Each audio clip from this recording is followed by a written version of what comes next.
बीड शहरातील कलाप्रेमी आणि रंगकर्मींसाठी वरदान असणाऱ्या यशवंतराव चव्हाण नाट्यगृहाची दुरवस्था झालेली आहे। तुटलेल्या खुर्च्या, कमी प्रकाश योजना, खराब साऊंड सिस्टम आणि नाट्यगृहातील शौचालय देखील अस्वच्छ आहे।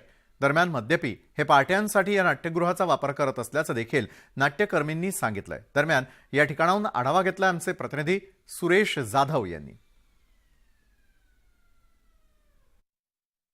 बीड शहरातील साहित्यिक आणि कलाकारांसाठी महत्त्वाचे असलेलं यशवंतराव जे नाट्यगृह आहे, जवळपास 7.5 कोटी रुपये खर्च केले गेले। मात्र या नाट्यगृहाची अक्षरशः दुरावस्था झाली।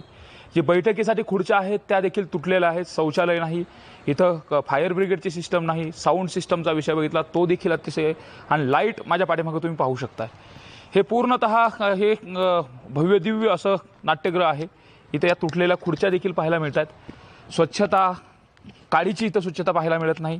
फाटलेले पडदे, एवढंच नाही तर साऊंड सिस्टमचे 12 वाजलेले आहेत, कुठलाही आवाज व्यवस्थित येत नाही। जर एखाद्याला कार्यक्रम करायचा असेल तर स्वतःची साऊंड सिस्टम, लाईट व्यवस्था, त्याचबरोबर कूलिंगची व्यवस्था, ह्या सगळ्या काही सोयीसुविधा आणाव्या लागतात।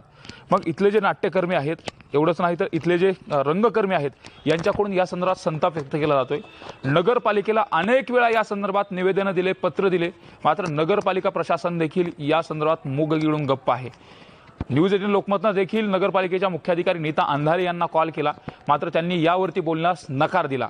एकंदरीतच ही जर अवस्था पाहिली तर ज्या साहित्याच्या आणि कलेच्या बाबतीमध्ये महाराष्ट्राची वेगळी ओळख आहे, ती ओळख आणि या अशा पद्धतीच्या दुरावस्थेमुळे पुसून जाते की काय, हीच भीती नाट्यकर्मी आणि रंगकर्मी व्यक्त करतायत। कॅमेरा प्रकाश जाधव सोबत सुरेश जाधव, न्यूज 18 लोकमत, बीड।